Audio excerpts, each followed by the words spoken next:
I'd just like to take this opportunity to welcome you to the first webinar in a free webinar series that the International Play Association is running to showcase the work of our membership and the right to play at times of COVID.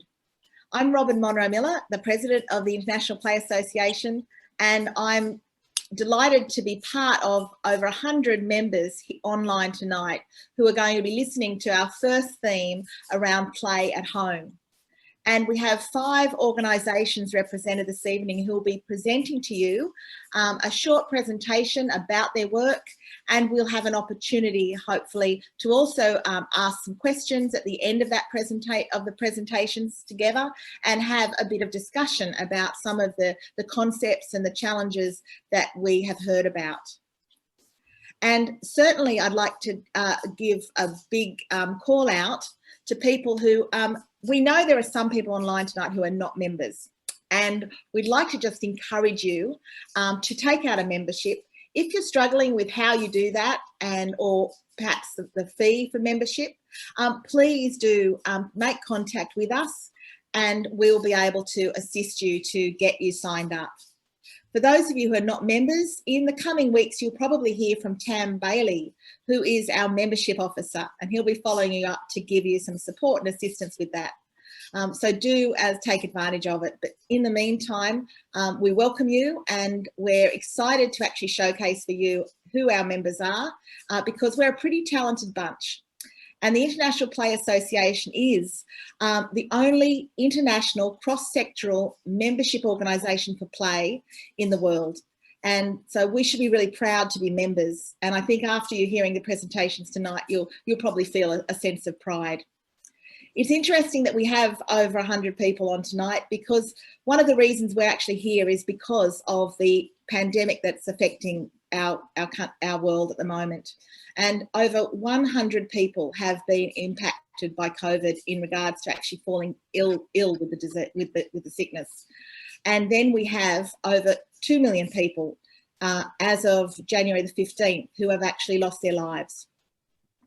So I'd like to just take this moment to pause and just remember those people, as it's, as it's a huge sacrifice that they have actually made.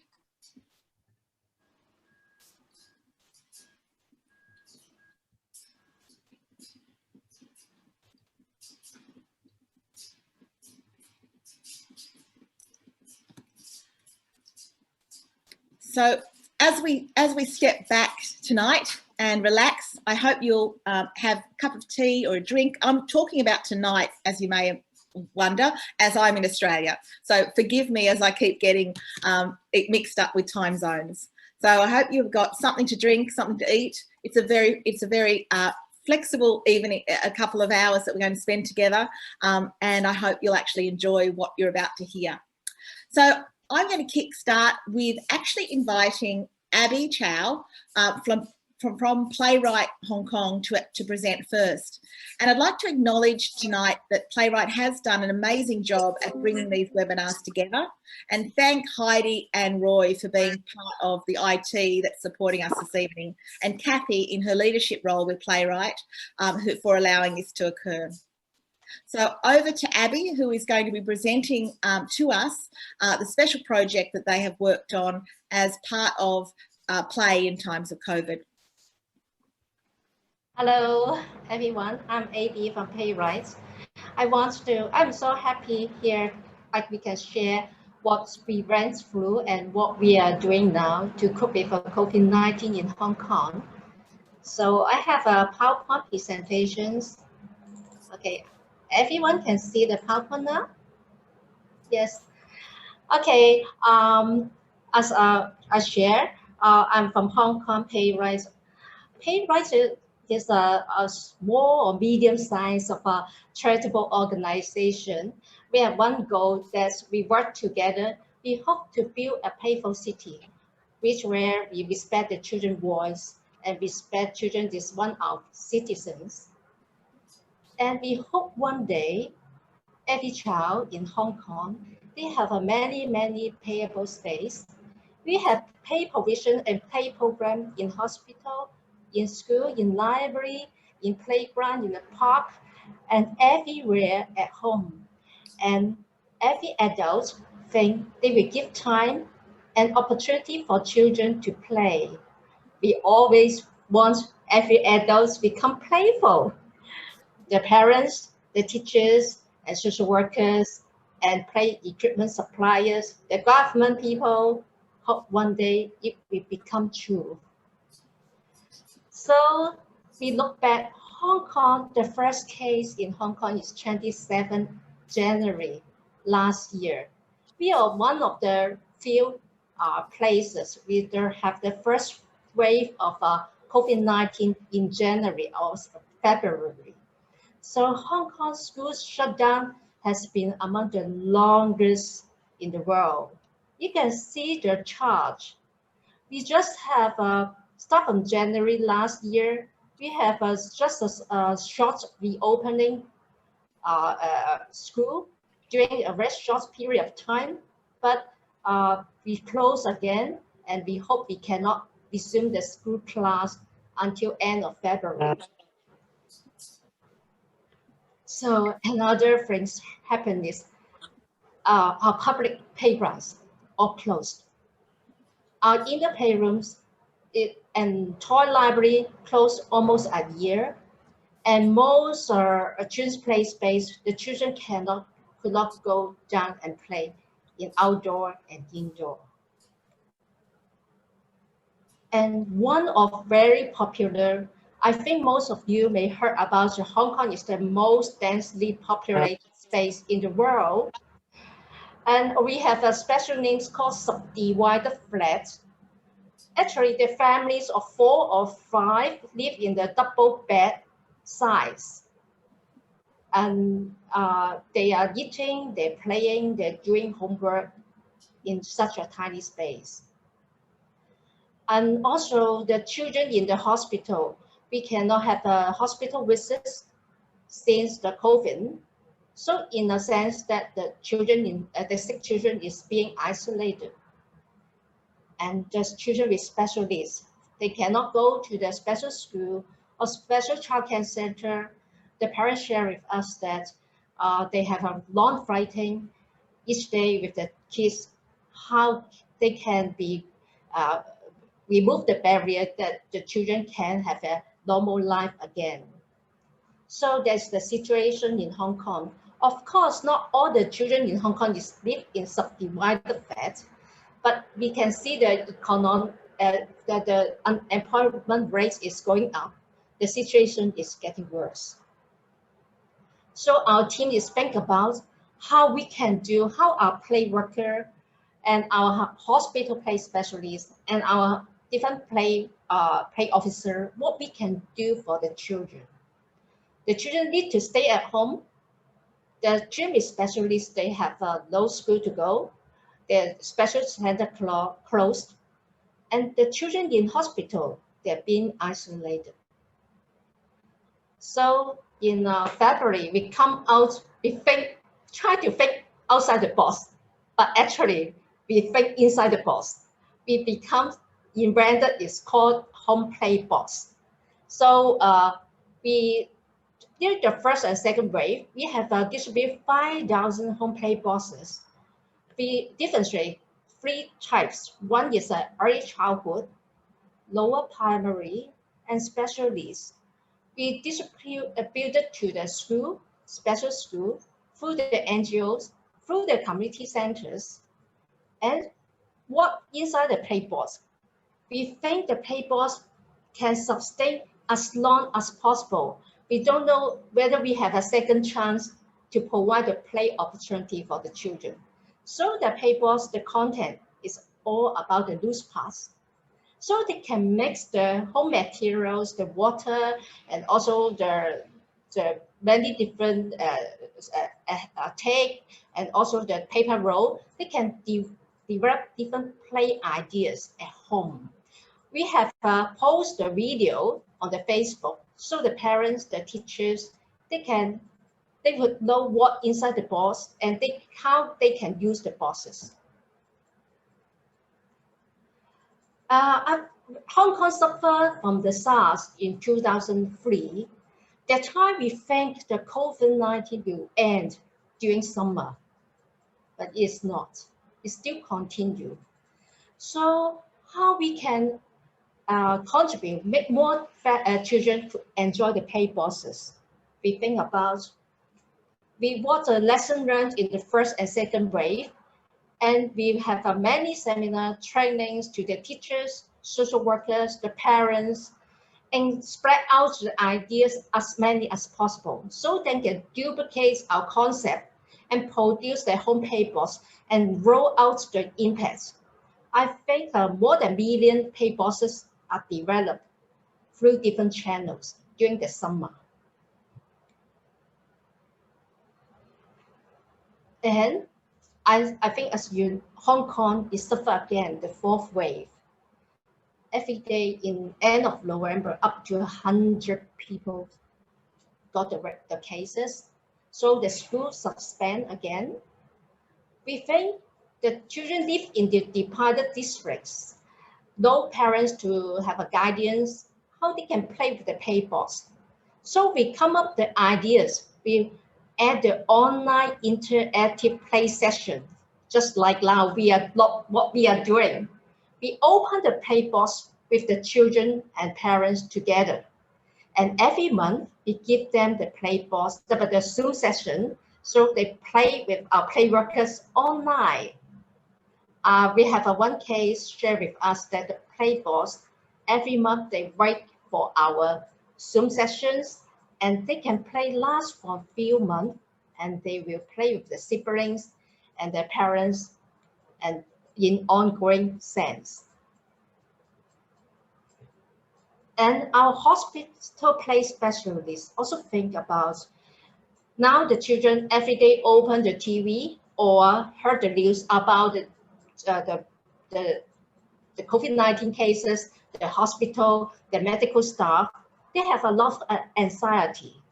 So we use child-friendly way for prepare children for knowing more about the hospital procedure, the medical procedure, and hospitalization. We think maybe the children will have been hospitalized due to COVID or other illness, and also which can release their anxiety. So that is the medical Playboss. The medical Playboss with advice of a medical staff, and they give us advice on how to release the psychological burden of the children. So this Playboss really, really popular. So we received many quality feedbacks, and the survey showed the Playboss, the Zoom session, the medical Playboss, the home Playboss is effective, I think, in a sense. And they sent us the WhatsApp and thank you very much, and send the photos and appreciate what we are doing. We are happy about it.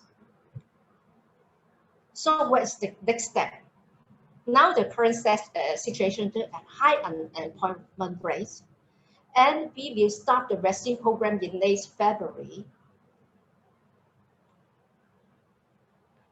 We want to have another Playboss. It's called post-recovery Playbosses. We hope this Playboss will distribute to many deprived districts, as many as possible. What inside the Playboss? Is a lateral Playboss. We want to bring outside in. So even they have a small window, they can reflect the sunlight. They have a drop of water, they can play in the plastic folder. We have the sand that we can play on the small bowl, and we bring the leaf, dry leaf, branches. So we want to connect with the outdoor and natural again. During the post-recovery, we don't know, July, September, or later, we will have a supplementary best for this group of people. We have a outdoor play, tools, water gun, bubble play, everything. They just pick up their go outside and play Playboss, and go to the park and go to the public space, the Liverpool area. We hope one day we see their happy face in the street and pass again. Thank you. That's my end of presentation.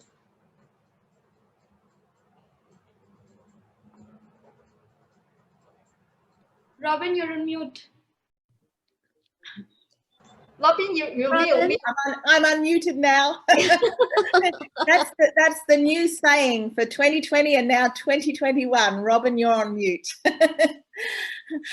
So thank you, Abby. I think that's a desire we all have, to see the children back out in our streets and parks playing again. So thank you for that presentation from Hong Kong. And we now go to another part of the globe. We are going to India now, and I am going to welcome Ishani and Twarit to our happy group this evening to present on behalf of Anthill Creations. Thank you so much, Robin. Thank you. We'll just take a second to just share the screen and then we'll begin. Okay. Hello, everybody. This is Twarit and I'm Ishani. We are from Anthill Creations, India. And what we have essentially come up with is a play in a box that brings play to children at home in the comfort and safety of their home during this disastrous pandemic.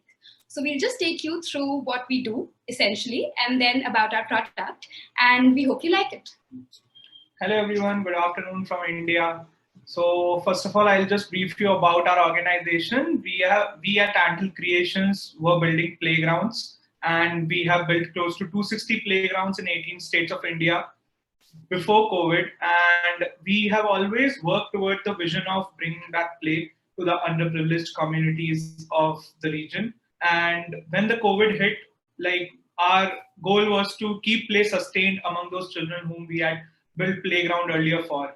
And so this idea of an indoor play solution came up, and with the vision of, just a second. Yeah. With the vision of bringing back education to the children whose education was halted by the lockdown because of the school closure, we tried to come up with games that had a learning aspect to it, so that children keep learning and keep engaged in the difficult times and the safety of their homes. So that was the vision behind our initiative of Play in a Box. Why Play in a Box? These are some pointers that we took into mind, and this is what our Play in a Box does. It is promoting self-learning among children. It's increasing their happiness quotient. They get a set of games, 6 games given to a child. Definitely that child is very happy. So there is also continued education at home. They can learn from those games. Ishani will brief you in detail on how each game does that. And also those games help them develop some creativity and have imagination of their own after playing with those games. So these are some characteristics of our Play in a Box. Moving on, how we came up with it. This is our approach to how we delivered a product of 5 games. We took some problem statements based on the scenario of the children when lockdown happened. So we wanted the continued education. That was one aspect of it. We wanted children to learn something that is regional. So there is something related to Indian ethos around each of the games that is there. And also we wanted some sort of parent interaction with each game. So the instruction cards, etc., come in regional languages in the box. And this is how we solved all the problem statements. And the central idea had always been holistic development. So the 5 characteristics of holistic development being stated here are physical, cognitive, motor, social development, and emotional development skills. So we designed a box which had 5 games, each catering to one aspect of holistic development, so that the box as a whole becomes a one-pack solution for a child with whom he can play and learn as well. So moving on, Ishani will brief you on what is in the box and how each game is linked to the skill.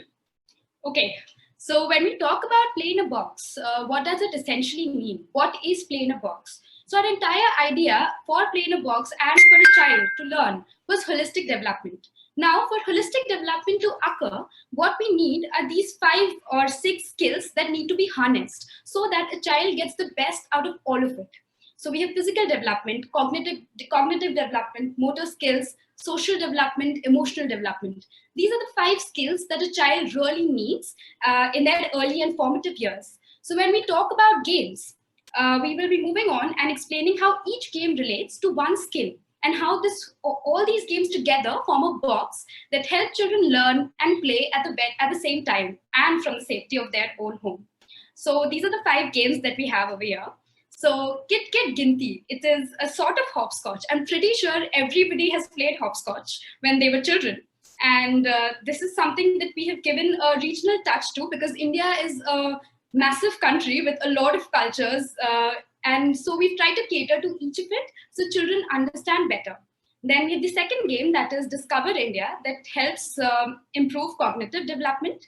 Then we have Chanapatna blocks. So these are blocks which can be played in various forms like Jenga or domino blocks, or simply just to use it for construction that always connect with motor skill development, fine motor skills.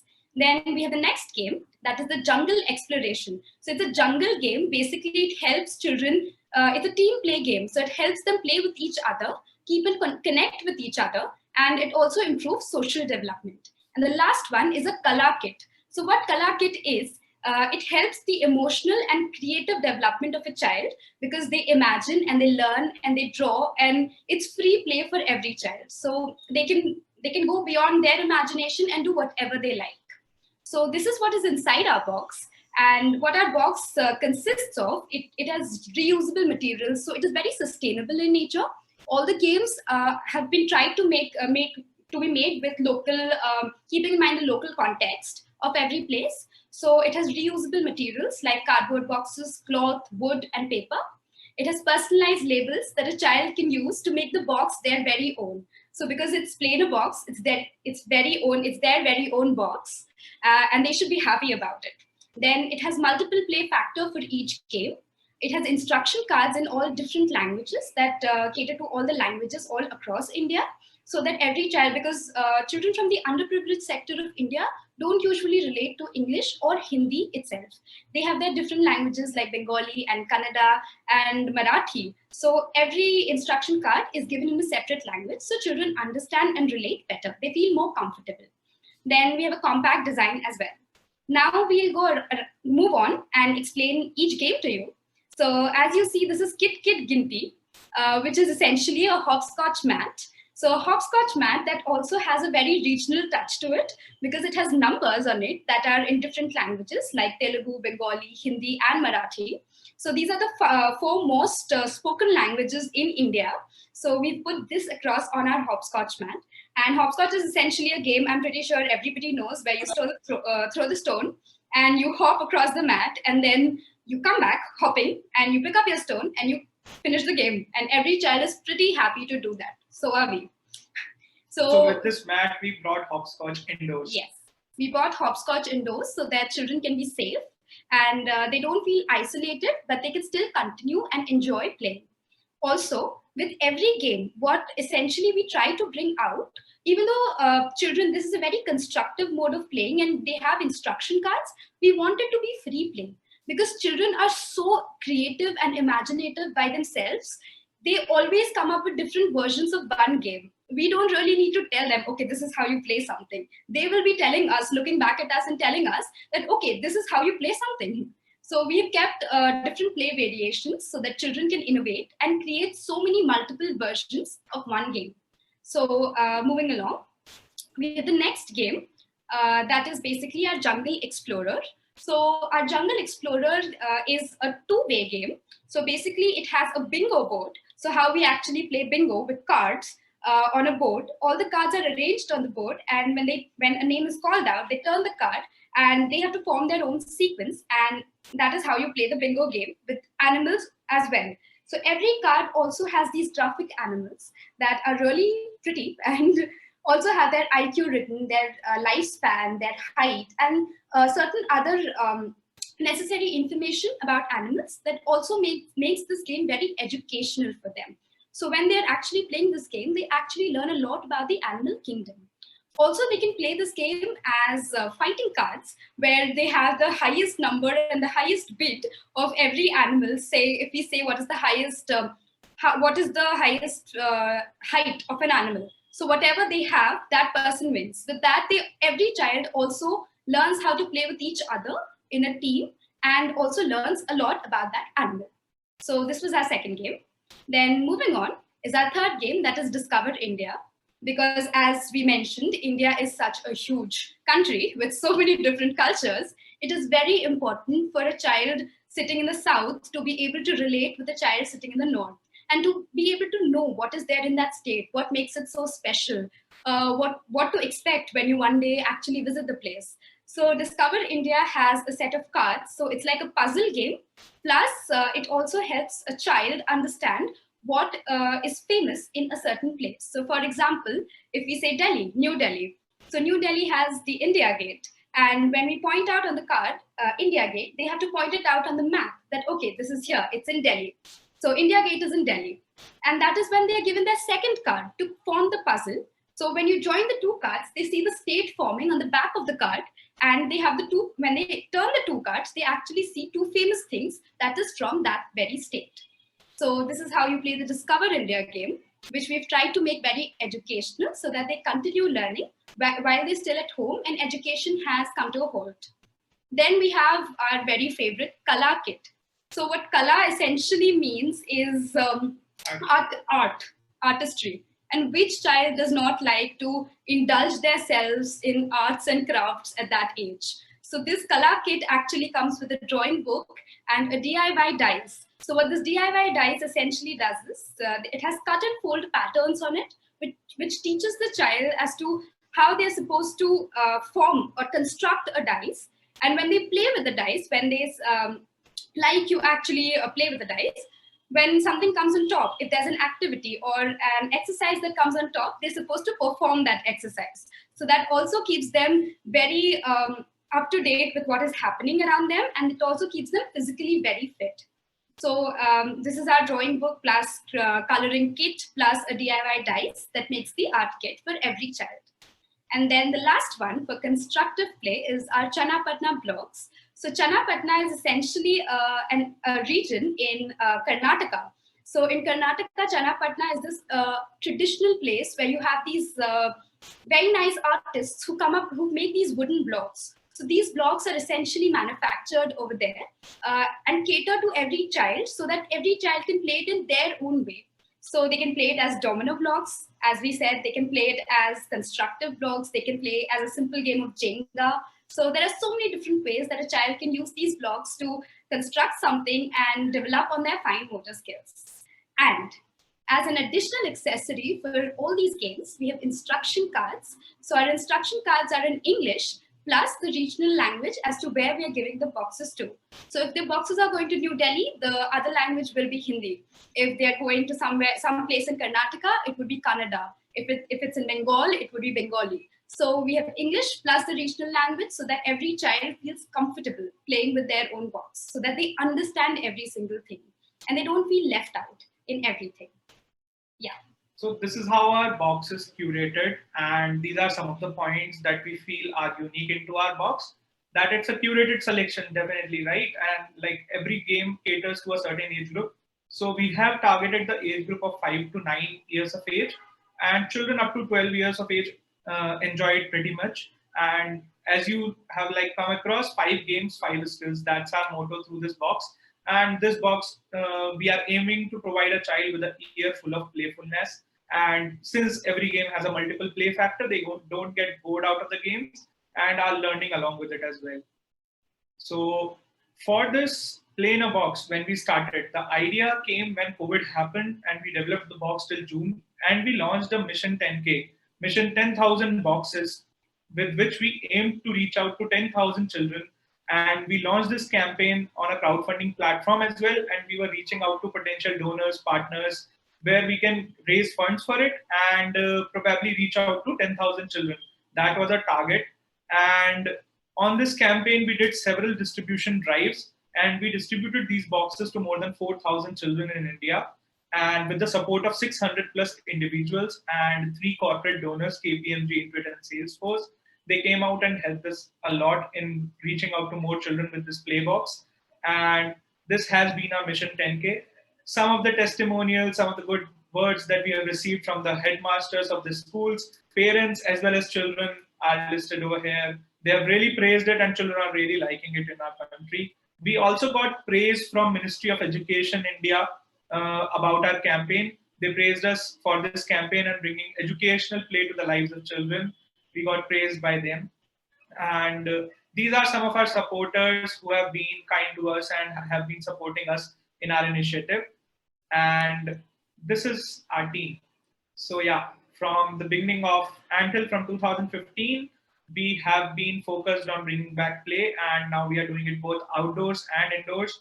And we would definitely love to collaborate with all of you play champions who have designed different things. And the box is not just meant for India. It has no boundaries and it can reach to any region. As you have now instruction cards are there. We can put it in any language, and children can learn in any part of the globe. So we would love to collaborate with each one of you on a later stage with this Play in a Box, so that we can reach out to more children.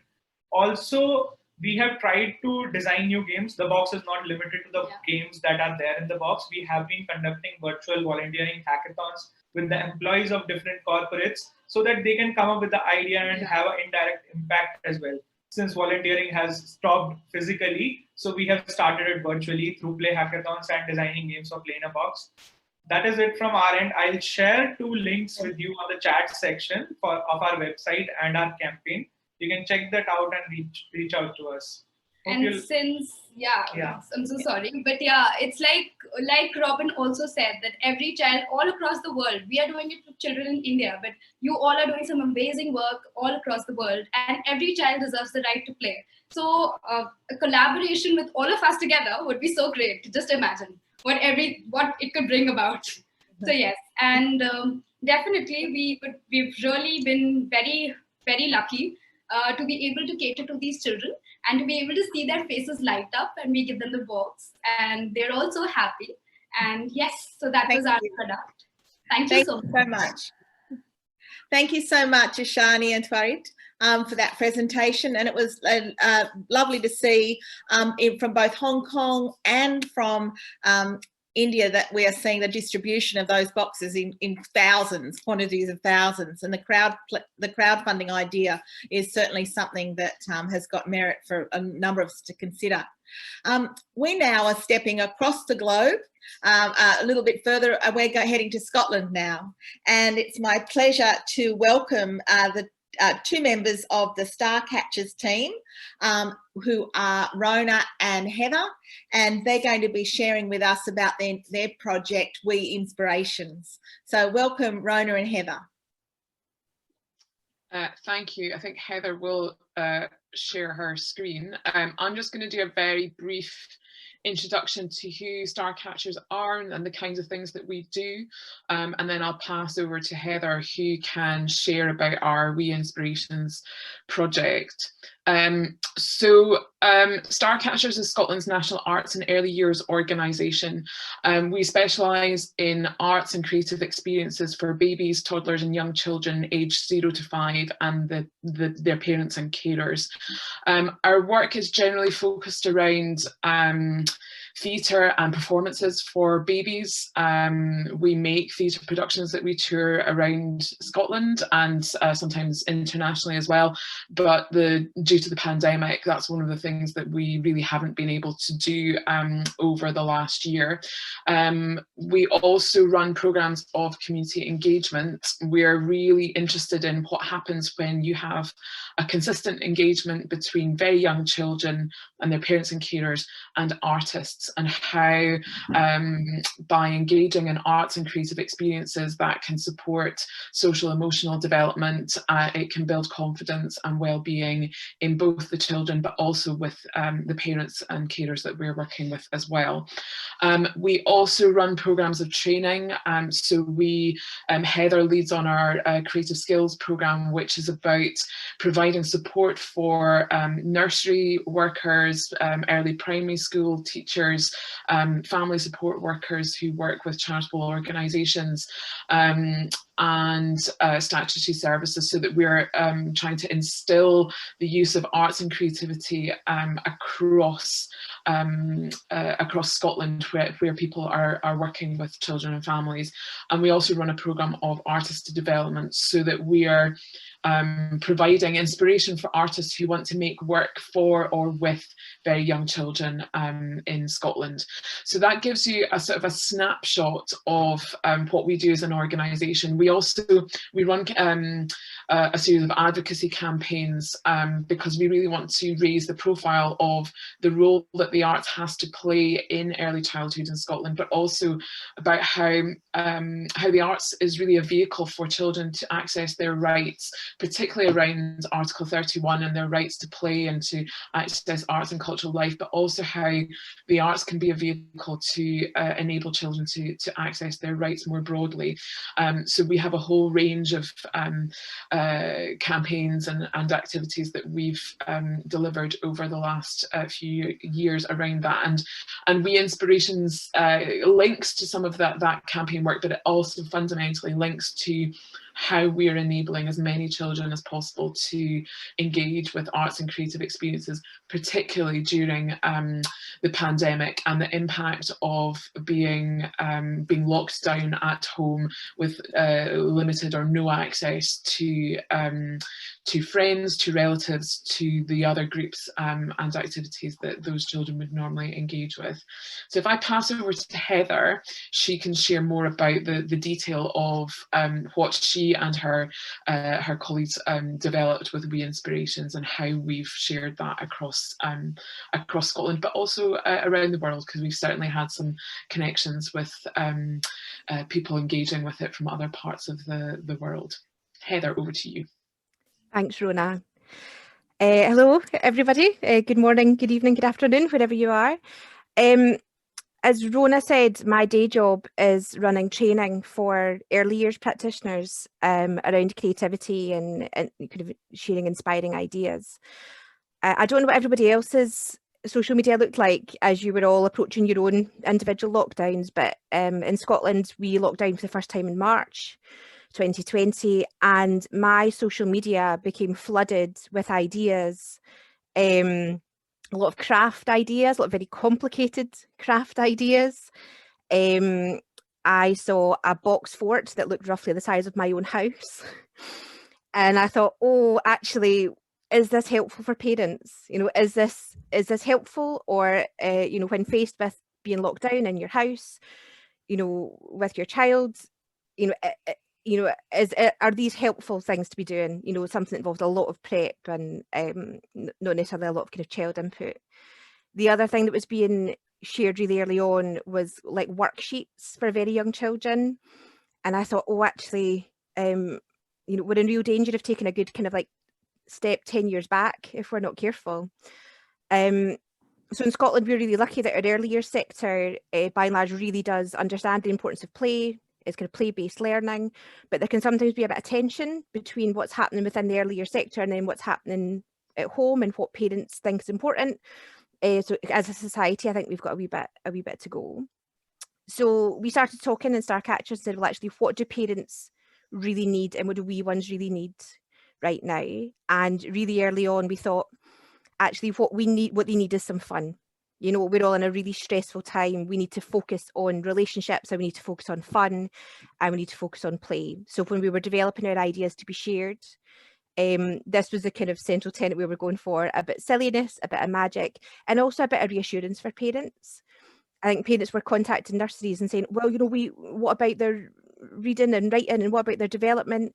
And we thought, actually, it's important that we have ideas to share that support those things. You know, we're still wanting to support those kind of foundations of numeracy and literacy and kind of emotional well-being in particular, but we want to do it in a way that says, well, actually, the fun has to come first. The play has to be front and centre. So that's where We Inspirations came from. So each card follows roughly the same format. We have the basic idea that we share with parents, that kind of set up. I was very keen really early on that it all had to be simple things that you'd be likely to find in your own house. And for instance, at the start of the shutdown, there was some things like flour and toilet roll that were really difficult to get hold of in Scotland. So really early on, I was like, I am not sharing any Play-Doh recipe that involves flour because nobody has any flour. Or if they do, then they're using it to try and bake. So I thought, no, okay, let's really think about the reality that people are facing. So we've got the basic idea. We've got a section, it says, over to you, wee one. I really wanted that in because I thought actually so much of this is about self-expression. You know, it's one thing having play ideas that are done to very small children, but the over to you wee one bit, it says, well, actually, you know, young children have just as much right as anyone to have a say in how they play and what happens. So the adult's there to provide inspiration, but then it's about saying, well, actually, how does the wee one want to develop it? We've got the cheeky bonuses, which should hopefully put some of that kind of parental stress at bay. So we will link to, you know, fine motor development, imaginative play, whatever it kind of links into, but is trying to emphasize all the time, it's like, let's start with the fun, and oh, by the way, you get all this at the same time. And also sometimes adding in, well, actually, sometimes the cheeky bonus is you might get to sit down and have a cup of tea as part of this, you know. We would put in variations. I was loving hearing the variations from the Playbox in India, because I was like, yes, there's more than one way to play a game. There's more than one way to explore a different idea. And then the and remember bit was just kind of usually to provide a bit of reassurance and to anything else that we'd missed as part of it. So we started in March sharing those ideas. We had a brilliant response. It was really kind of quite humbling, but really good from our point of view, because we worked our socks off in those first few weeks to get it all up and running. So 236% increase in our visitors to our website. Our social media numbers have improved. Loads of people have been sharing it. We've heard from nurseries and other earlier sectors saying that they were putting them regularly into their kind of home updates. We had big organisations including them in their HR, and the BBC Scotland Learning from Home website now features us as well, which is great, because it thought, well, actually it was a kind of validation that we're hitting the right tone. And as this developed, we thought, this is amazing, but actually, what about the children who maybe don't have the same kind of internet access? And actually, what about the households that we can't take it for granted that they will have these everyday objects? You know, we have a great problem with poverty in Scotland. We've got families accessing food banks, and for some of them, the idea of just like, oh, just add a little bit of food colouring to your weekly shop might just be too much. So we sought some funding, and in July we sent out 2,000 creative play packs to babies, young children and their family across 6 local authority areas. And you'll see on this slide that you know, we printed off 20 of the most popular play idea cards, and we said, right, okay, so we need a list of the play the play materials, and it was really everyday stuff. So envelopes, pads of paper, blue tack, balloons, really, I think pipettes, little plastic pipettes that could be reused was probably the most kind of specialist thing there. And the only other thing was that we said, well, actually, we'd love some evaluation. And that's what we got. And we had some absolutely lovely evaluation. And it really echoed all the things that we were really hoping we'd achieve. You know, it was about families having fun. It was about feeling closer. And I think the packs ended up hitting in July, when our lockdown was beginning to ease up just a little bit, but actually people had been inside for a long time. And for a lot of families who were feeling the stress, July was round about the time when actually we'd run out of all the usual things to do. And that inspiration and that play came at just the right time for so many families to kind of keep them going that kind of month, 6 weeks until the schools and nurseries opened. So it was really lovely to get the feedback to that and say, well, actually, this has really made a difference to the families who received them. And that's where we are just now in terms of the packs. We're still sharing re-inspirations every month. Scotland went back into lockdown. Our schools and nurseries closed over Christmas, and we did see an increase. I think it was like, I can't remember the percentage, but I know the first week back we had more than 1,000 visitors to our website, so we saw a massive increase again. So as we are back in lockdown, we are looking at more people reaching these resources again. So we're really glad that everything is already kind of set up there. We felt like we were going into our second lockdown a bit better prepared. So that's it. That's all I've got to say just now. Thank you for listening. Thank you, Heather. And as it's great to know that 2,000 of those packs have been distributed across Scotland. And in fact, in the chat, somebody from Scotland has commented on how effective and wonderful they were. So thank you for sharing that with us. And as you said, there's more than one variation to a game. And so far, we've seen 3 different countries doing 3 different concepts, which are similar, but not quite. And so hopefully people are getting lots of ideas on how things can work for you. It's now my pleasure to welcome another one of our members, and we are heading this time, well, we're actually still going to stay in Scotland with the East Lothian Play Association, and I'm welcoming Susan and Stacey from East Lothian Play Association, or East Lothian, maybe I've said it. I will get corrected, I know, by my dear friends Margaret and Teresa at some point. So over to you.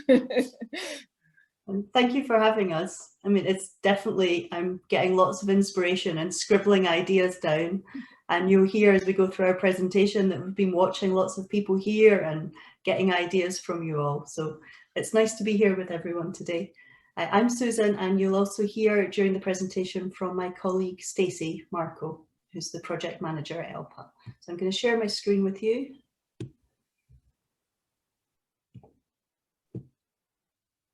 Hopefully that's working now. Yes, it is. Okay, great. So East Lothian Play Association, or ELPA, we're based on the east coast of Scotland. The situation here at the moment, as Heather said, is that we are back in lockdown, which in Scotland, when it's cold and wet and rainy, is probably quite challenging for a lot of families at the moment. We are fortunate that we have a strong message that outdoor play is fine for children, and to really encouraging children to get outside and play. There's no restrictions on children between the ages of 5 and 12 meeting in their communities to play outdoors together. So we're lucky that we have a strong message about that, and our playgrounds aren't closed at the moment, although schools are, but playgrounds aren't closed. Whatever's going on, ELPA's mission is to promote and enrich a culture of play in East Lothian. We're a very small team, but we've got lots of ideas, lots of energy.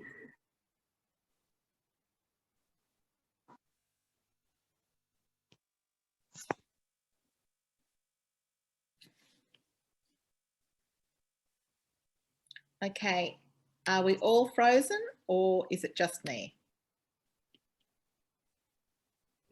Same for me. Yep, okay. The PowerPoint frozen. I think Susan frozen. Susan's frozen. Okay. I can only see her picture. Yeah. So Stacey, are you you're online with us? Are you able to join us? Can you hear me? Okay, yes. I've had to come off my laptop and come onto my phone, so I apologise. I'm not quite sure where Susan got to. She's controlling the PowerPoint, so unfortunately I can't change the screen. So hopefully Susan will be able to rejoin and share our screen once she unfreezes. This is the joy of global Zooming, Stacey. So I'm sure we're all happy just to be with you. So yeah, so I'm not sure where Susan got to because I lost where Susan was. So I think she had got down to a bit. But what we'll do is I'll start talking about what it was that we done as part of our project. So as part of our delivery, we had to change and adapt our services as we were unable to do most of the direct work that we were doing. So we were in schools, we were already doing play sessions out in the community. So these things had to stop due to the restrictions that were imposed on us over that period of time. So we went into, as the previous presenters spoke about, we went into lockdown in March. So prior to that, we had a team of play rangers in our local community, and they were delivering direct play sessions in local community spaces. However, we did have to suspend those services because we went into full lockdown at that point. So our play ranger team had to quickly think about what they were doing and how they could deliver a service. So we had to adjust to that change. And because we couldn't deliver the direct play service for children, and also recognising that the lockdown restrictions would have a huge impact upon children's opportunities to play, the team introduced daily play at home challenges, which we shared via our social media channels. What we had hoped for was that sharing these ideas would help to highlight just how important play is for children, as well as support families with simple ideas that could be tried out at home, whether that be indoors, in their garden if they had an outdoor space, or whilst out on their permitted daily exercise walk. We were able to go out, I think initially we were allowed to go out once a day for a walk, so we kind of thought, well, how can we encourage a playful approach for children in those walks as well? So we came up with these different play challenges. In total, we ended up with around 100 play challenges, with some of the ideas actually coming directly from children themselves. Each play challenge, similar to what we heard from Starcatchers before, we had to really think about the ideas and inspiration that we were giving, because we wanted to ensure that if there was any resources required for any of these play challenges, that they were items that could be found within most homes, gardens and local spaces. So things like blankets, using mud for paint, for example, cardboard boxes. But most of all, what we wanted to ensure was that the only thing that we really required was the imagination and space to play. So that was our main focus. So our play challenge idea was well received, and we had regular engagement from children and families during the whole campaign, and some of those would actually share with us pictures and video clips of the challenge that they had tried out for that day. So it was really nice to see that engagement from families and schools. What we found was that the schools used those play challenges as part of their homeschooling curriculum, which was really nice. So we knew that we're quite lucky, as Starcatchers has mentioned, that we have a play-based curriculum. Some of that isn't just in the early stages. Some schools really use that kind of play-based approach up into the later stages of school as well. So they were using our play challenges as a way to engage children and families, so that children and families were using play as part of the home learning curriculum, which was really nice. As you can see from the slide, our reach was high, much higher than what we had expected. And not only that, we were reaching audiences much further afield in our local area.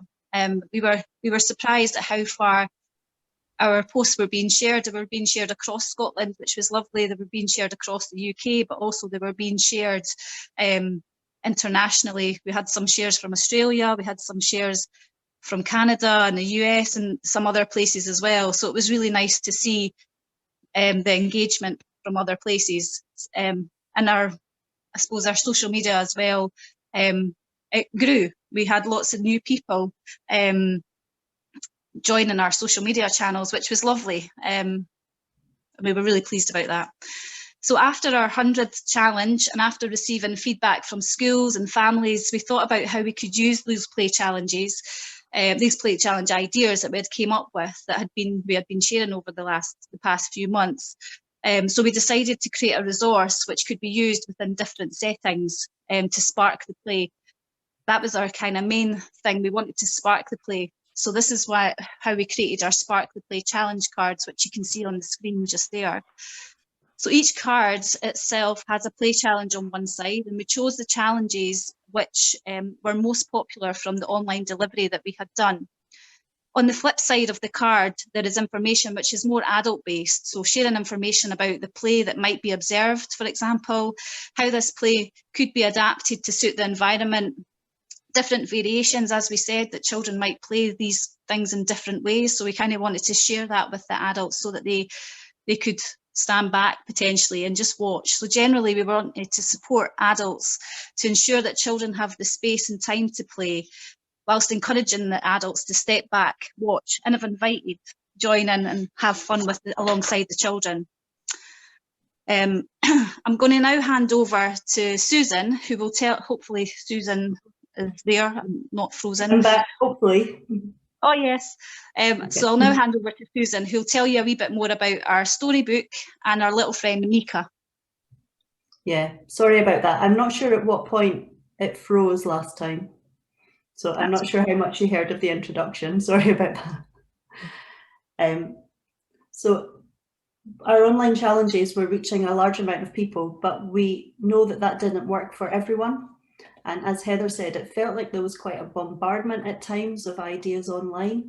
So we also wanted to get physical resources out to families. And we wanted that to be something that families could enjoy together, a bit of time out from all the screen time, and something that could give people ideas that keep them going for a long time. So just before the pandemic, we were actually developing a storybook about Loose Park's play for families.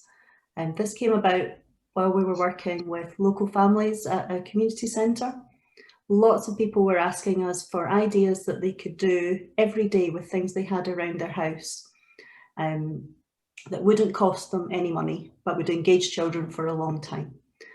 So we were thinking of creative ways that we could get this information out to families. And we wanted to create something that would be, in its presentation, really playful and not instructive, give people lots of ideas, but that sort of spark the play idea without telling people what to do. So we tested ideas with families and we came up with the idea of using a storybook format as something that adults and children can share together, can spark discussions. As you can see in the illustrations, it uses really simple things that you would have around the house or that you might find while you're out on a walk.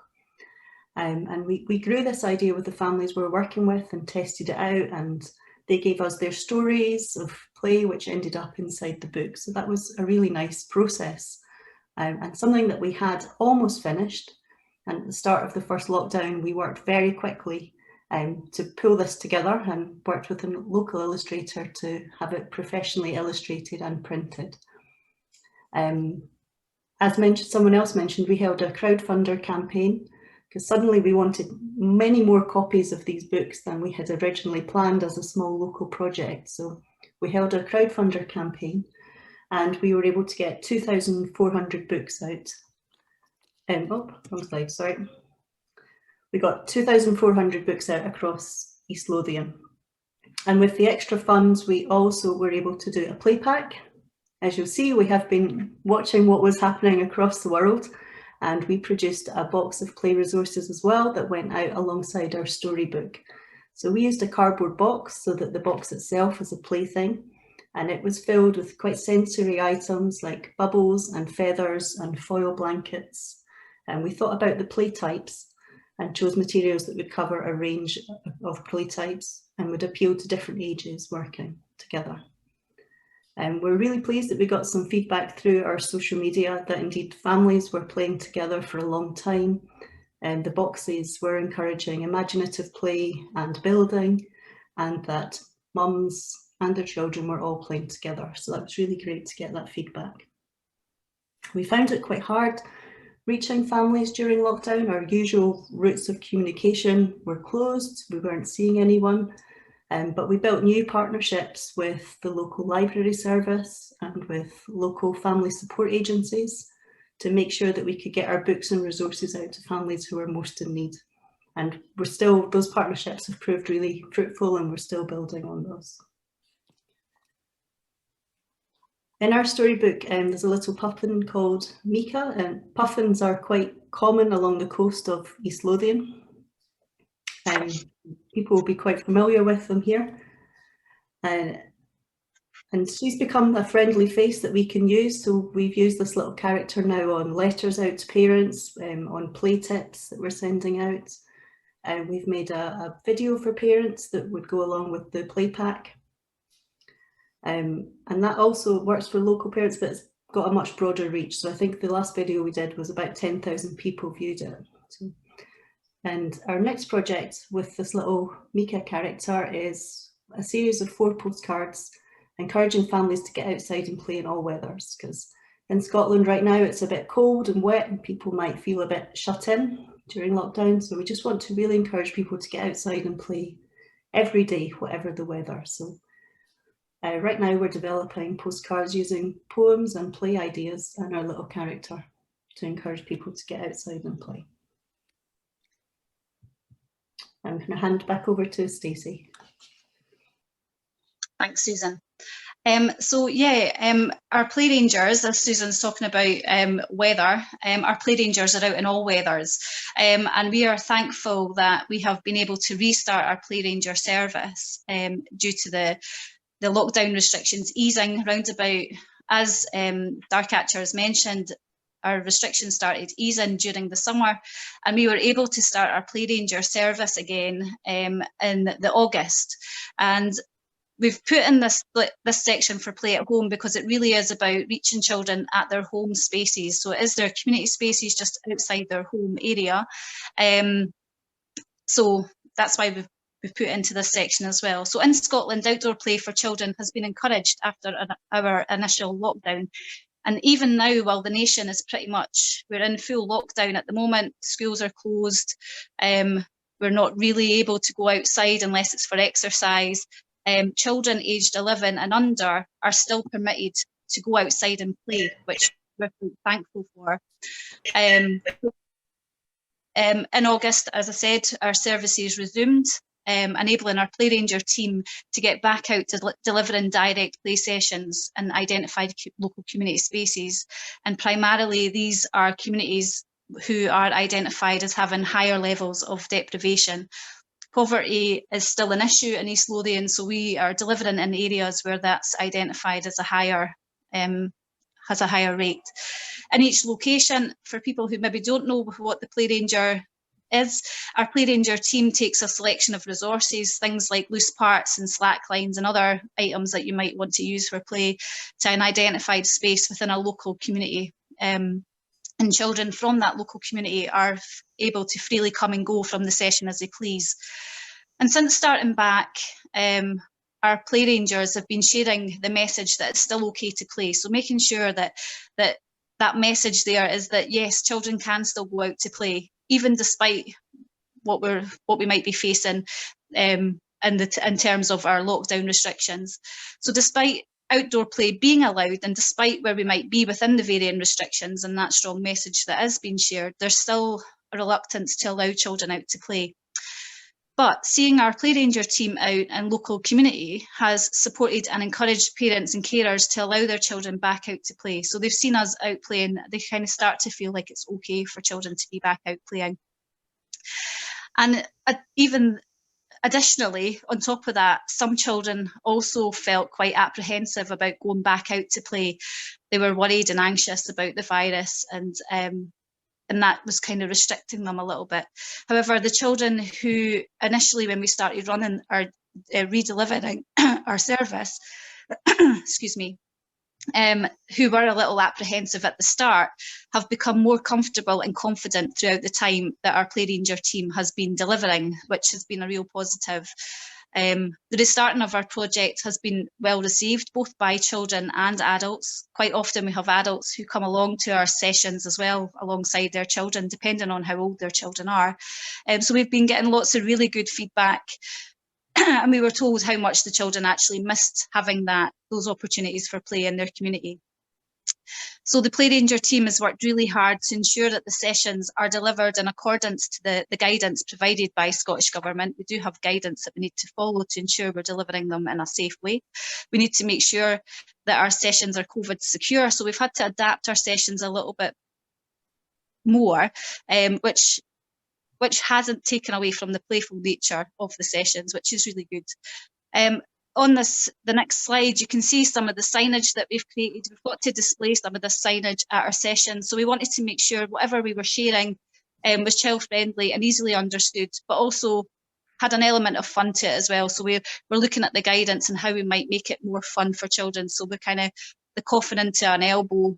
We're trying to do it like a vampire, for example. So making it a bit more playful, while still following guidance and sharing the same messages. We've also had to cap our numbers at our play sessions, but it's not really had too much of an impact. As I say, there is still a little bit of a reluctance for children to be out playing, so we've not had to really enforce our cap in numbers, but we are at the upper cap limit, which is nice. So we are getting busier. But despite the added COVID precautions and regulations that we need to follow, most importantly, the children are supported and encouraged to play outdoors, whatever the weather. And we're really thankful that we're able to start delivering during this time. And going forward, we've still got our eye on the ball and seeing what might be happening with regards to restrictions, and we're still working in a way that we can try and adapt our services to suit what we're facing here in Scotland. But that brings us to the end of our presentation, and I would like to thank you for listening.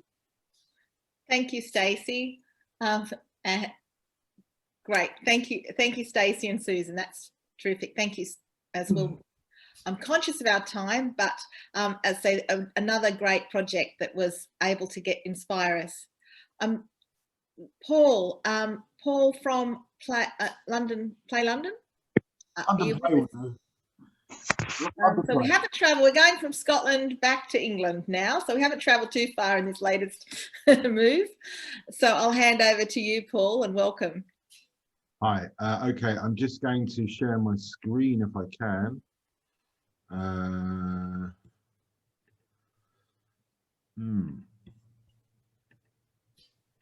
Okay, that's not happening. So I will use the power of my voice to tell you what we've done. It's really interesting. Hello, everyone, by the way. Hello from, I'm not in London, I'm in Clacton, which is about an hour north of London. It's a seaside town. Yeah, it's really been interesting hearing from around the world all the different interpretations of a very beguiling idea, the idea that we are going to put play into the homes where children are confined. We've had 3 lockdowns in England, in the UK, and well, I think we've had 3. It's quite confusing. It's been about as chaotic as Boris's hair over here. We're not quite sure how many lockdowns we've had, but we're in one now, I know that much. So our story begins last January when Corona was still a decent bottle of beer, and someone came into the office with the idea that we should work on a packet of playing cards, that all 52 playing cards would have a different play idea on it. So that was the starting point. And then the whole Corona thing blew up, and we could see that there was a problem on the horizon because, you know, London is, in terms of regions in England, is the highest rate of poverty. And we knew that when lockdown happened and schools were shut, there were going to be children stuck at home, and many of them wouldn't have access to a private outdoor space. So we thought, okay, we've got to get the play and fun into the home, and use our playing card idea to create a resource that, if not quite infinite, but had lots of mutability in terms of what each game suggested. There was lots of opportunity for the child to take it their way, to play it their way. So we spent a month working really hard on coming up with 52 games or activities, and we made sure that our golden rule was that, as much as possible, this game has never been seen on the planet before. So we really worked hard to come up with something new. And we divided each suit into a different type of play. So hearts were play ideas that were ideal for small spaces. So this could work, you know, in a child's bedroom, or you know, if they're in a car, in a traffic jam, whatever. Clubs, which were for outdoor, that we were allowed to take an hour of exercise every day, and so the clubs were games they could play out in the park, or if they were lucky enough to have a garden. Diamonds were indoor games that could be played at a table, and spades were messy, noisy games. And that was a lot of fun to come up with those ideas. So then we were fortunate in London to have a consortium of funders called the London Community Funders Response, which was included some funders that were funding us already, and we were able to make an application to get some funding to put these playing cards, this is what they look like, put these playing cards into a box, and in the box was other bits and pieces, other toys that would enhance the games as well. So inside there was a Hot Wheels toy car, all new, all lovely, nice to open, balloons, a Sharpie, and a bandana, which actually turned out to be one of the most appreciated of the articles in the parcels.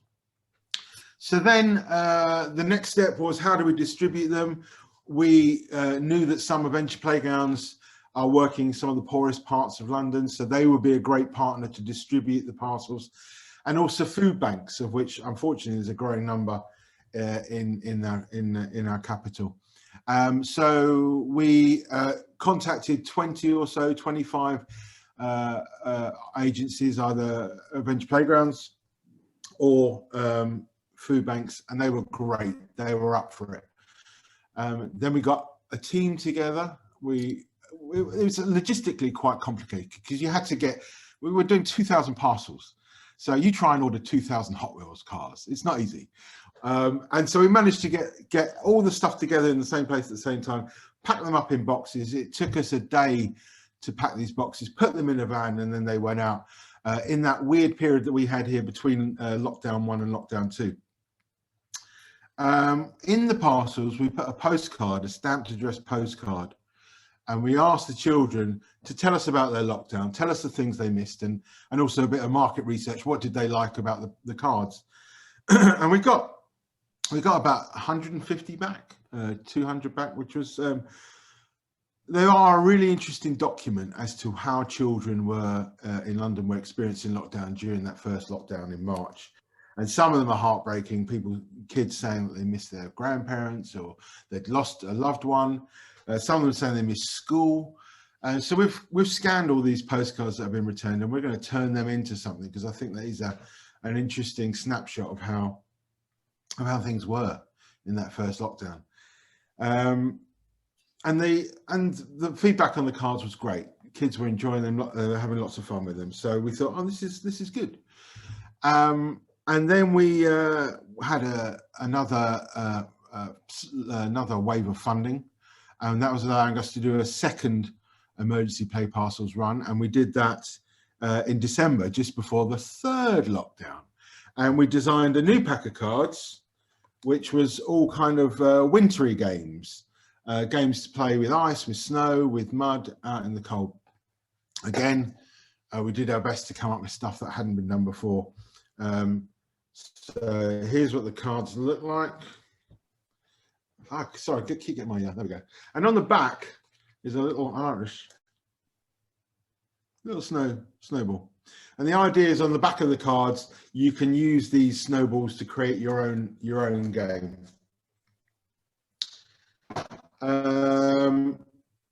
So yes, we got funding for that, and that went out. The timing was actually beautiful. Unfortunately, the new lockdown was early January. We got all the parcels, again about 2,500 parcels, out via food banks, via venture playgrounds in London. And again, we put postcards in, and the feedback is coming back in. And I think there's a pile of postcards in our office, which is based in Pearson Street Adventure Playground. And the beauty of being based in Adventure Playground, when we were coming up with the winter games, we were able to go outside our door and talk to kids and go, what do you think of this game? Could this work? How can we make this better? So we had on tap some really great play experts that were able to help us shape and evolve our games into something great. We are doing a third wave of emergency play parcels in April. In the city of London, the oldest part of London, there are these, this is going to sound so weird to anybody outside of the UK. We have these things called livery companies, and they represent trades like candle makers and leather workers. They go back to the 1500s. There's a livery company for playing cards, and they are sponsoring our third pack, which is going to be celebrating London and London icons. And we're working on that at the moment. I should say we're working on that alongside our other projects that we're doing at the moment, to make sure that London's children are getting as much play as they can, given the constraints that we are all living under. And I would say to you, if you're interested, go to our website, londonplay.org.uk, and you can see exactly what we're up to. And you can also sign up to our newsletter, and you'll get lots of ideas there. So I think that's, oh, hold on, let's just before we go, Robin, where are you? I'm here. Oh, Robin's. Okay, Robin, say stop, and we're gonna pick a card. Oh, good. Say stop. Stop. Running out of cards there. Okay. It's okay. It's this card here. I'll read you what you're going to be playing later today. It's called Color Camo, and because it's the winter set, it's under festive. There you go. It's got a Christmas tree as the spades, as the clubs rather. So your game today. Okay, some of these are really wacky, but this might be one of them. Place a load of different coloured clothes and materials in the middle of the room. Each player is given a colour. You have 3 minutes to find clothes of that colour. Dress yourself up, run around and find something in the space the same colour to camouflage yourself against. If you want to make it messy, i.e. more fun, have some flour, face paints, anything you can safely use on your skin to really blend in. Just make sure you've got wipes, towels to clean up. The winner is the player who disappears the best. So, Robin, by the end of this session, you should disappear into your back wall. Yes, I'll just... Anyway, thank you. It's been a pleasure talking to you, and it's been a pleasure hearing what the great work that's going on around the world. Really proud to be associated with all of you guys, so thank you. Yeah. Thank you, Paul. Okay, I think I could get a lot of use out of those cards. I could just play them at home. So you can sign up to the London Play newsletter, and obviously you know, look on the London Play website address. So we'll be sending you contacts following this as well, so that where you can follow up on ideas. And our last presenter this evening is from Turkey, and it's Gizem.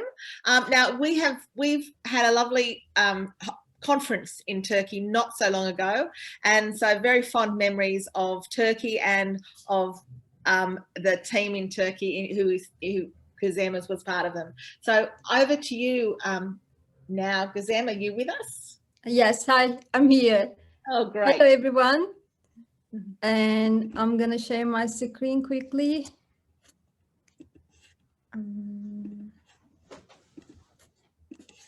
Yep. So we've been lucky to have six presentations in 5 countries tonight. Yes. Hello again to everyone. This is Gizem from Istanbul, from Turkey. And today I'm going to talk about our Play at Home guide, which is basically an experiment for us during the COVID-19 to create a solidarity movement among parents to support child's right to play. So maybe I can start with who we are. Today I'm representing TOYI, which is an Istanbul-based social enterprise which designs open-ended and child-led play experiences for children to support their creativity. I know some of you, but I see a lot of new faces today here, so this is great for me. As Robin said, I am a member of IPA Turkey, and I'm one of the organizing members of the conference in Istanbul in 2014. So currently, I am the Communications and Advocacy Director at TOYI. But at the beginning, I should say that I learned a lot from IPA members in general about child's right to play, and I'm still learning. And I feel so great to be here today. So thanks everyone in advance. And my 10 minutes talk is about why we did the Play at Home guide, how we did it, and our key learnings. We can start with how we did it. To understand the mindset, maybe we can look at the context at that time. I guess Heather mentioned it before. When, as all you know, World Health Organization declared COVID-19 as a pandemic in March 11. So there was a panic environment in Turkey as well. Obviously, there is an uncertainty at that time. And all you can see in the social media channels, all TV channels, all the newspapers, all experts. There are some pop-up ideas, all experts' opinions, advices, suggestions. They were all good. So, okay, we needed those advices at that time.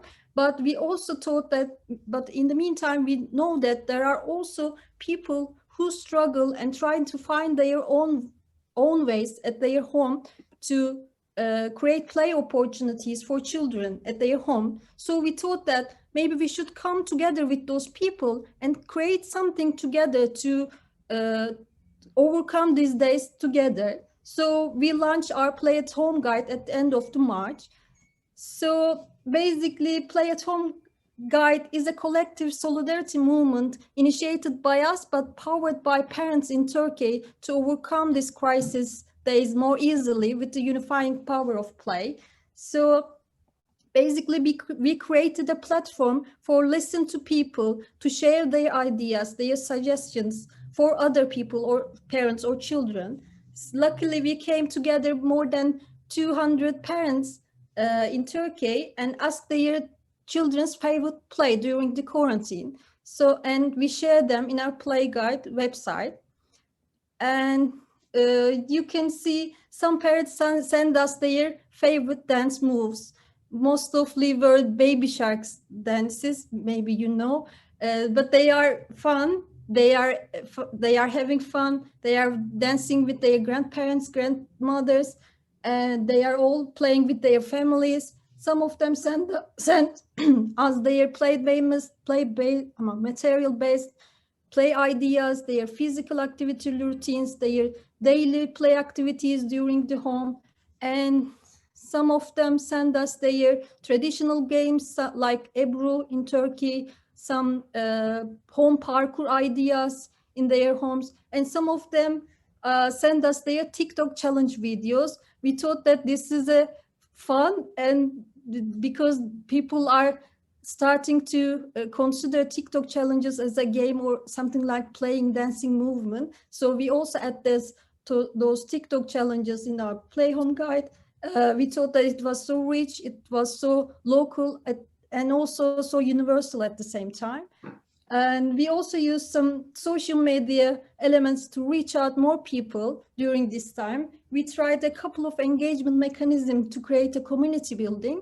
So one of our tools was digital invitation letters from play advocates. So for the announcements of the campaign, we collaborated with play advocates and shared their play invitations via our social media accounts. Another tool was during the campaign was encouragement stickers. We created Instagram stickers specifically made for this campaign and to encourage parents to share their ideas easily in social media. And it actually worked because these stickers provided us an easy engagement with parents because they usually share their ideas via Instagram and join the campaign and contribute to Play Guide easily. And another tool was parent-to-parent suggestions. Because after we published our website, during the second phase of the campaign, we again come together with those parents and ask their opinions about the Play at Home guides. And there were two outputs for us. One is they said that they really appreciated the play ideas that comes directly from other struggling children and parents. This is one. And the second one is they need some type of psychological support at that time because at the time there is still an uncertainty and their well-being is also so important to support child's right to play in their homes because when they should be healthy, they should be well, they should be okay to support their children's play environment. So we thought that maybe we can create a new concept to support parents, and we again ask parents what has been good for them during the quarantine days and share their suggestions for other parents to maintain their well-being. We call that what has been good for them during the quarantine. And for example, one of them said, I started to exercise with my children at home and it helped us to feel better, to feel healthier. And one of them said that listen to music with my children provided me a peaceful time at home. And so we again gathered those ideas and shared them in our guide and website. And finally, I don't know the exact numbers for the campaign, but I combined some data from digital tools. And at the end of the campaign, we reached more than 200 parents, and 200 parents shared their play ideas with us. And our webpage gained more than 7,000 page views. And our Instagram stickers gained more than 200,000 engagements. So I'm not a fan of keeping scores, but there are general numbers for our campaign. But I'm not fan of keeping scores, but I'm a huge fan of community engagement projects. So actually this was one of the main learning for us during all the campaign and during all the COVID process.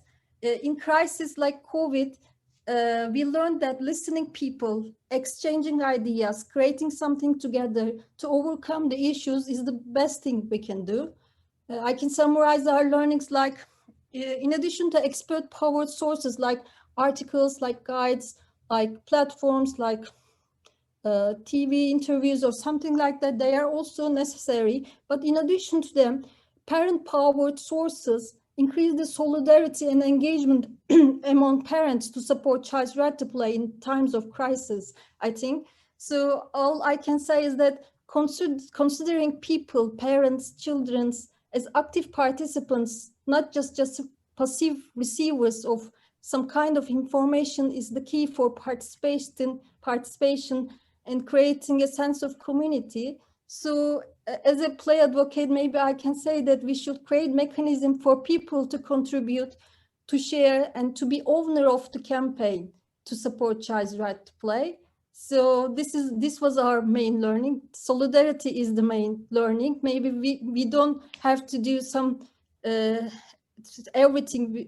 Maybe we can make some platforms to gather people and share their ideas. This is our key learning. Solidarity and become a community is a key learning for us.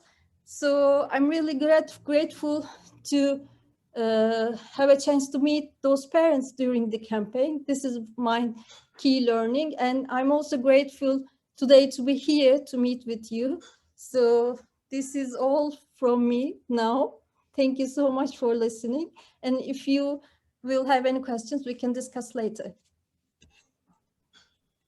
And I will also share some links via Zoom chat.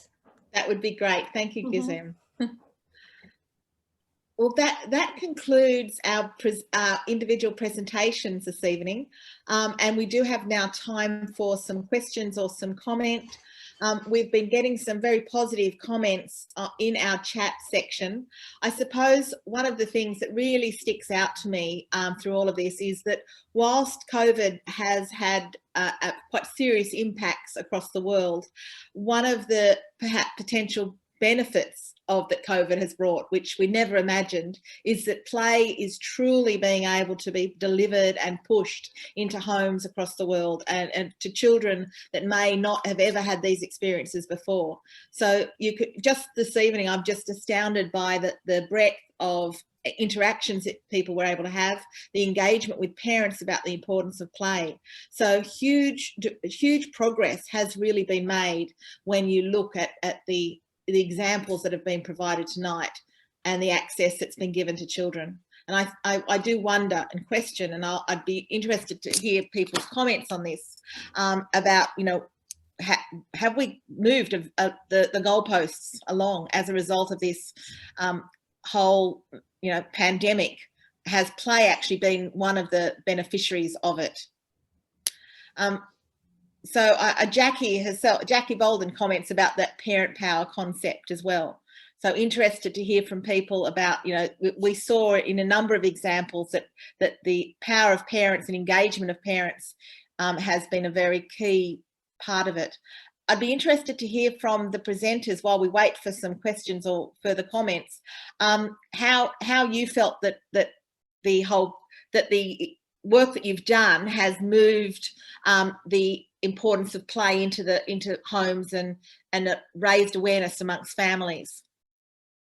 Do any of the presenters like to comment on that? Yes. May I, Robin? Yes, Ishani.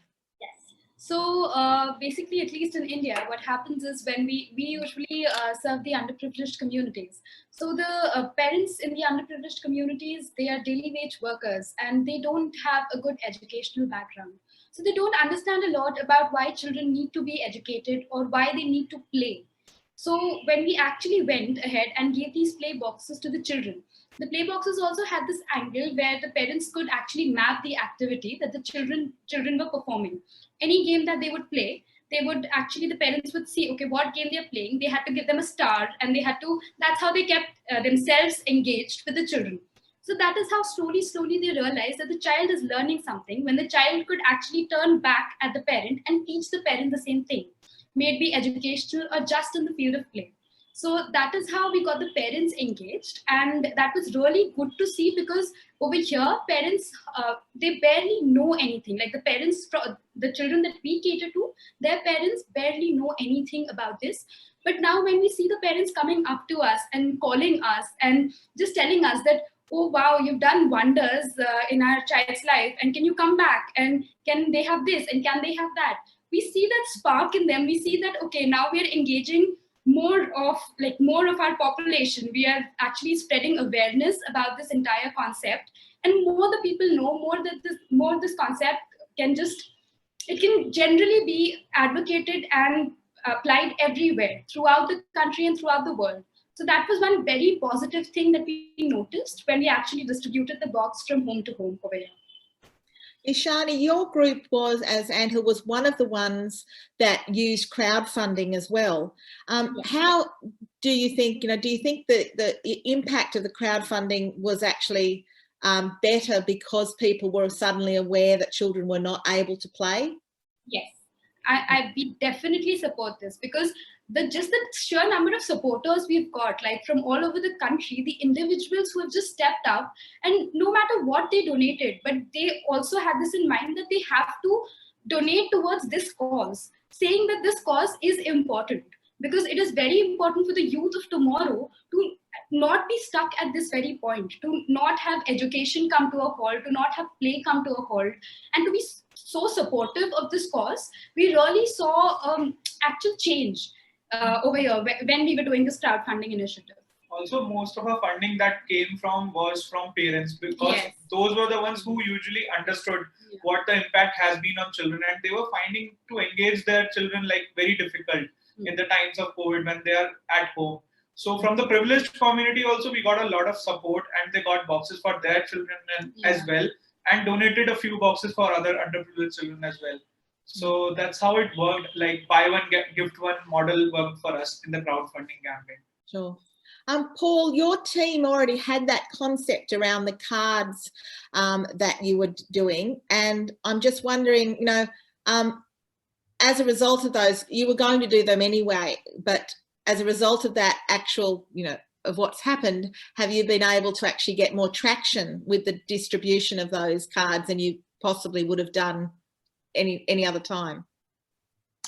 Yes, I mean, it was a happy accident that we had that idea in early January, and then obviously everything else that followed. What it's enabled us to do actually is to create all charities looking for core funding, that magical money that funds directors' posts and office space and all the rest of it. So what we were able to do was we were able to get the print run expanded, so we were able to have excess cards beyond the number we were giving out for play parcels, and created we're selling them basically to on Amazon and Etsy and whatever else, and via our website, and all the profits that come in go straight into the charity and therefore go back out again to the work. So we're in talks at the moment with a national retailer to get the cards on the counters in those shops. So this is a new way of thinking about funding ourselves, really, and if we can become independent through the cards, which is a long shot, but if we can, then that means we're less reliant on traditional funding sources, which means there's more money. We won't be buying into anybody else's cake. So we're all, so I talked about the third pack, which is the London Icons one, which features people like David Bowie and Beatrix Potter. We're also I'm meeting with the Chicken Shed Theatre Company. You might know them. They're quite renowned in London and across the UK for working inclusively, and we are looking at doing a pack together, which will be make-believe drama games. And the beauty of that is we'll distribute them through our network via the food banks and major programs, and they'll distribute them to the schools that they're working. So we're both doubling our reach So it's an idea that is just growing and growing, and you know, it's great. So does that answer your question? Yeah. So in a way, you've got a social enterprise developing there. Yeah. You might be bigger than Monopoly, who knows? I've got a question from Tam around some of the things that you've done during COVID, and this is to all of the presenters. Are there things that you've done during COVID in regards to these examples?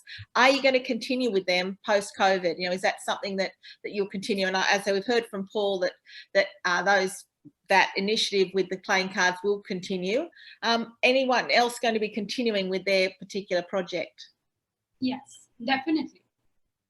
Because it's an indoor play-based learning solution, and I don't think no COVID, I don't think that should stop, because still the dependency on online and digital mediums is a big restriction over here. So children will always be engaged no matter what. Even after school, this is a good way to play, a playful way of learning. So, playwright Abby, what about your thoughts around where that extension is going to go?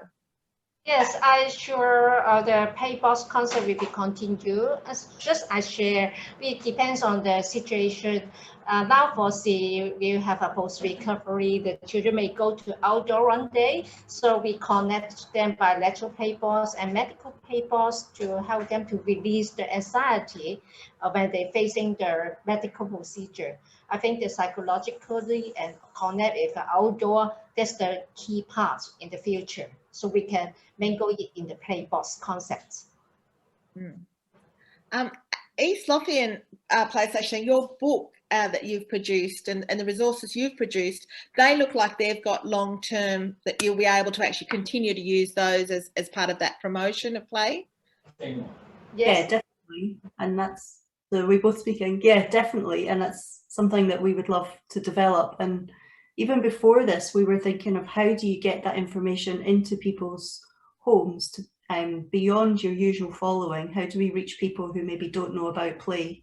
And the new partnerships we've developed to getting the book and the play packs right into people's houses has been a really useful way to do that. And the feedback from your first question, if it's raised awareness about play, I think it definitely has, because we're getting feedback from parents that they're amazed and delighted about how long children play with these simple resources as opposed to the toys that they have lying about. So yeah, definitely lots of ideas to develop, and more from the discussions today. So. Yeah, there's been lots of different ways you can sort of do different things, just listening to the ideas from each other. And the We Inspirations cards, they've, once again, like London Plays cards, they've probably got that same capacity for continuing. Yeah, absolutely. I mean, sorry. Heather's done and her colleague Catherine have been doing an amazing job of you know, developing the concepts for these cards. And then we have another artist that we work with, Kerry, and her family, who've made some incredible little films that accompany some of the ideas that sort of demonstrate how you can apply these ideas with your family at home. They've got 2 little kids, so there's, you know, brilliant hobby horses and kind of chalk kind of play happening in gardens and things like that. And I think one of the you know, the team came up with huge numbers of ideas very quickly, so that we could develop a sort of a suite of these ideas that we were releasing. Initially we were releasing them a few times in a week, and then sort of weekly, and now it's sort of monthly, but we've got this whole repository of ideas that we can be reflecting back on and revisiting. So we've done a lot of revisiting over the last few weeks, but I feel like it's something that we can really build on and continue to evolve and think about how we connect it to other work that we might be doing. So it actually becomes a really brilliant tool for us. So were we to have a production that we were touring around the country, like we had our most recent production was a circus production for babies, that actually we could have wee inspirations that were linked to the productions, so that if that work's going around the country, then people are then seeing activities that they can be exploring and playing with at home after they've seen a performance. And that's just one way for us to kind of explore it. I think there's huge potential in it. I think it's finding the balance between the digital engagement, which is so important, particularly during lockdown, but the digital poverty that exists, meaning that there are lots of children and families who have no access to this type of activity, is also really essential. So how do we find the balance of being able to make an offer to families who might not be able to access these resources online? So that project that we did last summer was really, really important in that, and I would be keen for us to try and explore ways to create those tangible packs and the kind of the physical cards, because I think that brings a whole other element to the work. Heather, I don't know if you've got any other thoughts on it. Yeah, well, I think one of the really lovely things is some of the partnerships that we already had and that we've built up with early year settings as well. So we've had nurseries that have made their own little videos to go with some of the ideas cards. And it is that thing of, I think it's one thing hearing it from a national organisation, and it's another thing, looking on your mum's phone and going, oh, that's Miss Claire from nursery, and being able to really kind of take ideas on that way. So I've also, I've used the wee inspirations as we've had to move all our training online for this year. It's usually very practical and about relationships and exploring creativity. We've had to move it online, and I've used the wee inspirations as a kind of backbone of that. And I think the advantage is that we are being able to engage practitioners that we would never normally be able to engage, because we only have so much funding to work in so many areas of Scotland. So to be able to suddenly have a kind of national reach has been really nice as well. And that's something that I think we will continue in one form or another to have. Still, I think still getting in a room and playing together is always going to be important when we can, but to have that kind of online aspect of the training for other practitioners, I think, is a really positive thing as well, that we can keep going once COVID is gone, please soon. Yeah, and that sort of ties in with Maynell's question, and he's commented about the amazing set of examples, but that challenge of now, how do we use all these projects that we're hearing about tonight? How do we use those to support others to engage with play?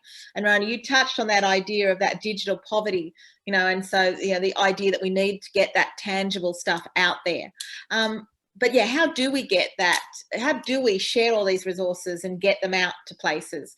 And perhaps those video examples would be great links on websites, or if we're showcasing them on our Facebook page of IPA or on the website. I mean, there could be ways. So I'd be interested to hear from the presenters if you have ideas on how you could actually expand the reach of your projects so that other people can take advantage of what you've learned or the ideas that you have.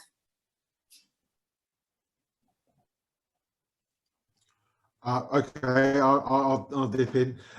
Well, just in terms of the cards, we're working on an app where we're going to make freely available some of the games. So most people have a phone where they can download an app, and so that's a way of getting it out there. I mean, our patch is London, and that's what we are focused on, but we love working with other agencies. As I said, we're meeting with the theatre company on Thursday. So, we are twinned with Tokyo Play, and most people know Hitoshi. So I intend to approach him and see if he wants to do a Japanese version of the Play 52 packs and extend the idea there. But I mean, our idea, it's got a very sort of precise kind of design and format, but there's some other great stuff out there that's also doing a similar thing. So I think the more we are pushing this out there through our various channels to families that really need some ideas, there are some parents just hanging on by the fingertips at the moment, the better. This is a great time to highlight within the home how important play is. So if we've got products, resources that can spark that kind of renewal, then all for the better, I say. And certainly from IPA's perspective, I could see potential on our website to, using the themes from these webinars, actually have links to the relevant examples and the ideas that people are sharing, and the other groups who are also doing new innovative things or having success in some way could actually share links and ideas under those particular sort of sections, so people can readily access them. I'd also draw your attention to the IPA Play in Crisis resource for parents and carers that we currently have at IPA. It's one of the first resources we developed during the COVID crisis when it first emerged. And at the moment, we have 6 translations, with the 7th about to be launched. We now have translations in Japanese, Thai, Turkish, Arabic, Chinese, English and Italian. So Italian will be it's already been translated, so we're just waiting to get it loaded up onto our website. So there is the capacity for us to share more about this, and it was one of the purposes of these webinars and the IPA Right to Play Awards on what happens during COVID, to actually harness some of that energy and some of that learning that people have done during this period of time and make it freely available across the globe.